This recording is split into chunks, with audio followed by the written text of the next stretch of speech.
Nandito tayo ngayon sa bayan ng Victoria, Laguna. Tinatawag ito na dog raising capital ng Pilipinas.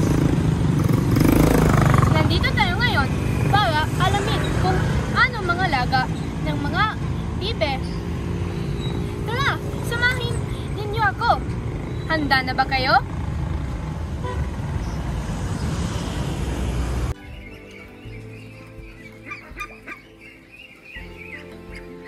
Nandito tayo ngayon dahil kasama natin si Manlin Colonel.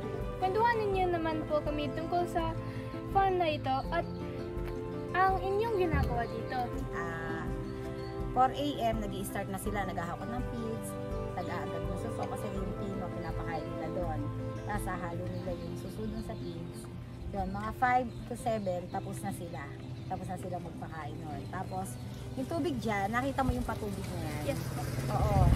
Yan naandar 5 beses isang araw. Kasi kailangan ang inumin nila malinis. Yun sila. Ganon si Peking duck.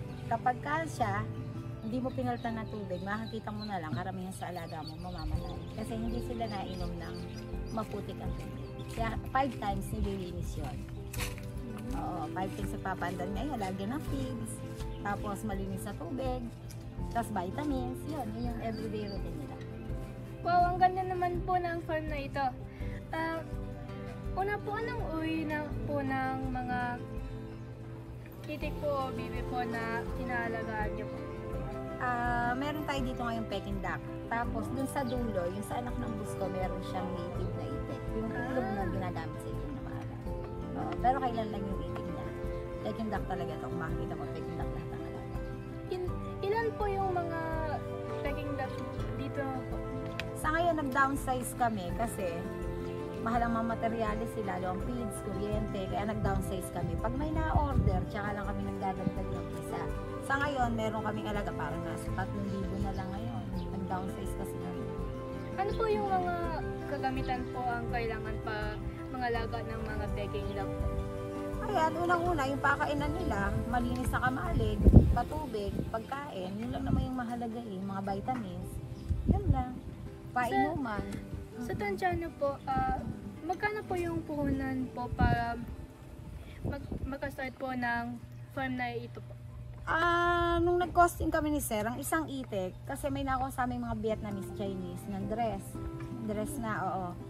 Ang isang itik sa costing namin ni Boss, mula Sisiw yun, kung hindi kami nagpipisa, kung hindi namin sariling incubator, kung hindi nila sarili, siguro nasa 200 plus. Kung hindi mo sarili ha, kasi sarili nila Boss eh, kaya medyo, tapos may pagkain pang suso na ihahalo, kaya medyo mababa ng konti. Amin mga nasa 185 to 190. Pero kung wala kang ganun, alternative, mga hanggang 220 ganun ang isa. Ang isa yun hanggang sa ma-harvest mo na yun. Oo. Ano po ang mga may papayo niyo po sa mga taong gustong gumawa din po ng farm din po at mga laga din po ng mga itik din po? At bibe. Sa nakikita ko kasi ay dedikasyon sa trabaho. Kasi kapag nasa puso mo talaga yung ginagawa mo, promise, hindi ka patutumbahin ng kahit anong sakuna ng panahon, ng kahit sinong tao. Promise, basta yung dedikasyon mo sa ginagawa mo, masaya ka. Yun yung pag-aalaga ng itik ng Peking duck. Maraming salamat po sa inyo. Okay na. Maraming salamat po. Welcome. Anytime, pag kailangan mo, pwede kang bumalik. Anytime, welcome na welcome kayo sa farm ni Boss. Maraming salamat po. At dyan na nagtatapos ang ating maikling interview kay Ma'am April Lynn tungkol sa pangangalaga ng Peking duck. Maraming salamat po!